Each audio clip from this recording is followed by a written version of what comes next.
Hello friends, good afternoon, नमस्ते। अभी हमने इस ब्लॉक का आइसोमेट्रिक देखा था। उसका थर्ड एंगल दिया। इधर थर्ड एंगल में हमको फ्रंट, टॉप और साइड निकालना है, यानी एलिवेशन, प्लान और एंड व्यू। तो कैसा निकालेंगे वो आप स्टेप बाय स्टेप देखेंगे। ये जो रेडियल सरफेस है वो पहला निकालना पड़ेगा, और बाद में स्टेप का जो आकार है एल टाइप शेप, वो बाद में इजी होगा। तो ये रेडियल सरफेस और ये टचिंग लाइन कैसा निकालने, ये आया तो बाद में सब समझ में आएगा। इसलिए पहले हमको स्पेसिंग करना पड़ेगा, क्योंकि इधर लंबाई ज़्यादा है, उससे आधा विड्थ का डायमेंशन है। तो लेंथ का डायमेंशन है 100, विड्थ का डायमेंशन है 50 और हाइट का डायमेंशन है 90। ये लिखने के बाद हमको थर्ड एंगल में सिंपल होता है, एक्सिस निकाला तो लेफ्ट राइट साइड में फ्रंट आएगा नीचे।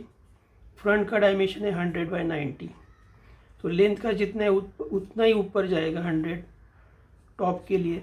ये 100, ये भी 100 लेंथ का डायमेंशन, और हाइट का डायमेंशन 90।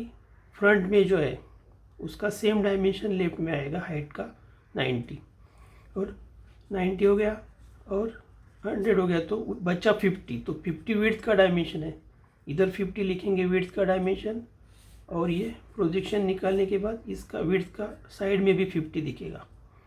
इस तरह से हाइट सामने से और लेफ्ट से सेम दिखता है, लेंथ फ्रंट और टॉप सेम आएगा, और विड्थ का डायमेंशन टॉप का इधर से आएगा, विड्थ का डायमेंशन इसका और इसका सेम रहेगा।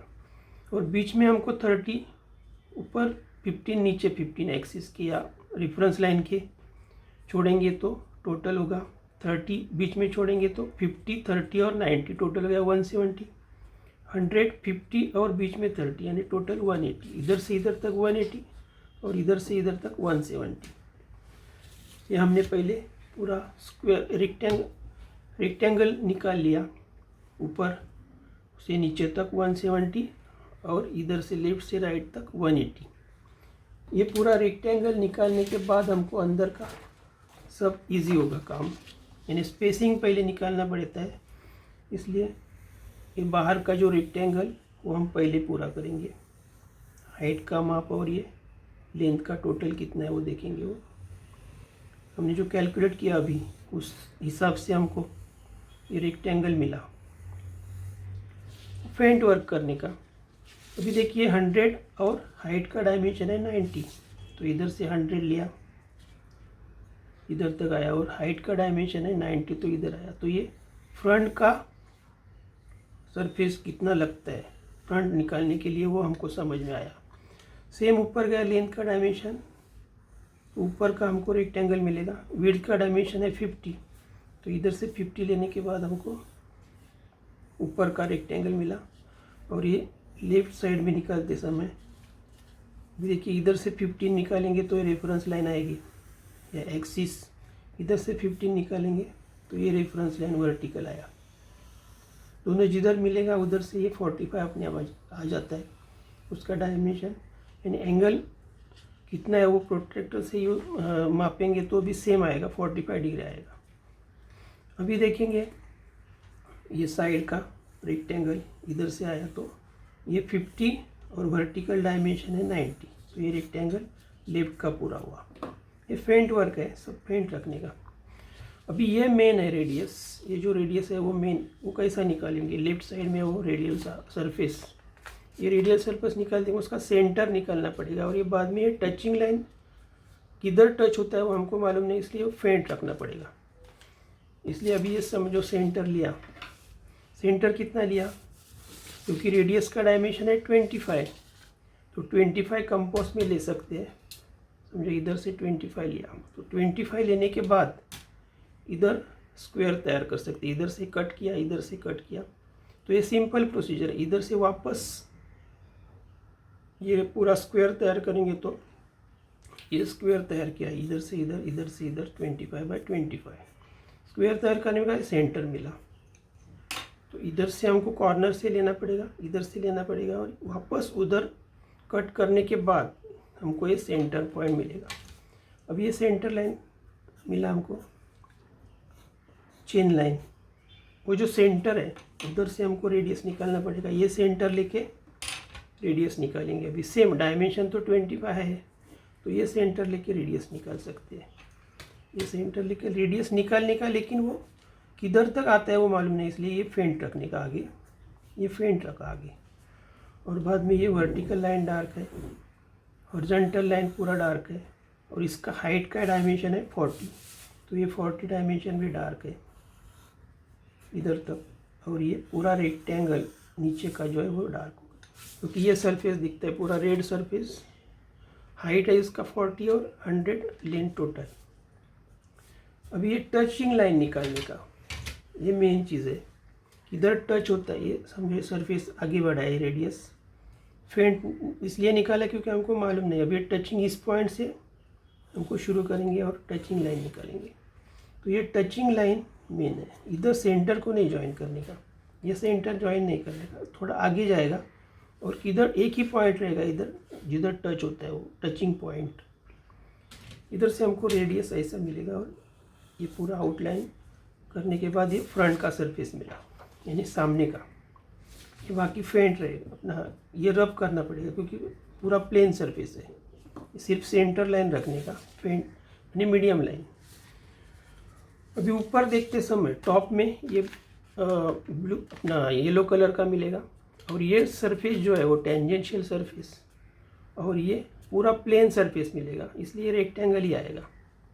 तो इधर बीच में कुछ लाइन नहीं चाहिए, सिर्फ सेंटर लाइन ये ऊपर से नीचे तक हम निकाल सकते हैं इसके लेवल में। लेकिन इधर ये सब प्लेन सरफेस रहेगा, इधर कौन सा भी लाइन नहीं आएगा। ये पूरा डार्क और इसका आधा, यानी ये टोटल डायमेंशन है 50, तो 50 का आधा 25। ये पूरा लाइन इधर से इधर तक डार्क रहेगा। इधर कौन सा भी सिर्फ सेंटर लाइन फेंट यानी मीडियम लाइन आएगा, और बाकी इधर कुछ लाइन नहीं आएगा आउटलाइन। तो ये पूरा प्लेन सरफेस हो गया। टचिंग लाइन है इसलिए टचिंग सरफेस है, इसलिए पूरा प्लेन सरफेस दिखता है, इधर कुछ लाइन नहीं आएगा। अब इधर से प्रोजेक्शन लिया लेफ्ट साइड को, तो इधर से हमको ये पूरा डार्क मिलेगा, इधर तक ही डार्क मिला क्योंकि ये 25 है।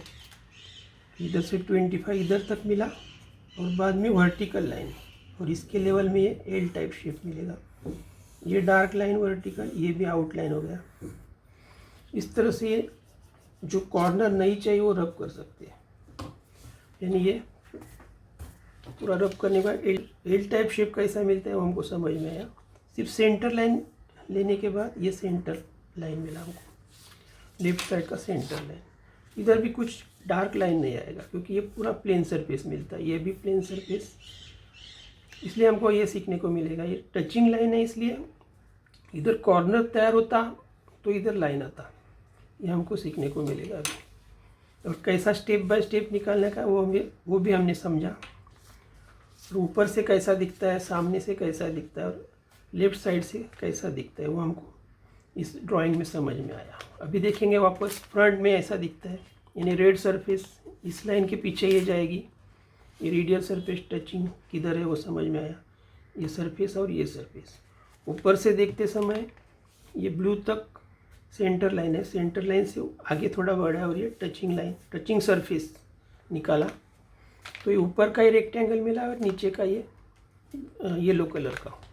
अभी साइड से, ये फ्रंट से दिख रहा था, ये साइड से दिख रहा है अभी, तो एल टाइप शेप ही मिलेगा क्योंकि इधर भी लाइन नहीं है। एल टाइप शेप मिलने के बाद हमको डायमेंशन देना पड़ेगा, फ्रंट टॉप साइड, यानी इलेवेशन यानी फ्रंट प्लान यानी टॉप, और साइड व्यू यानी एंड व्यू। तीनों तैयार होने के बाद हमको डायमेंशन कैसा देना, सेंटर लाइन से नीचे तक, और ये रेडियस का डायमेंशन देना पड़ेगा R25, यानी ये ऊपर 25 और नीचे सेंटर से लाइन ग्राउंड तक जो डायमेंशन है वो 65, यानी टोटल 90 वो समझ में आता है।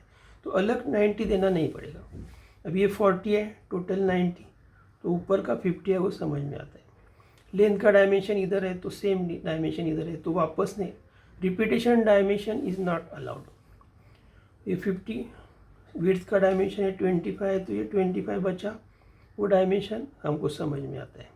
इस तरह से हमको डायमेंशनिंग कैसा देने का, व्यूज़ कैसा निकालने का थर्ड एंगल में, वो इस ब्लॉक का हमको समझ में आया। अभी बाद में लेटरिंग करके सिम्बॉल स्केल देके ड्राइंग पूरा करेंगे। तो बाद में हमको इसका इस तरह के और ब्लॉक्स हमको सीखने को मिलेंगे, radial block. Okay, thank you.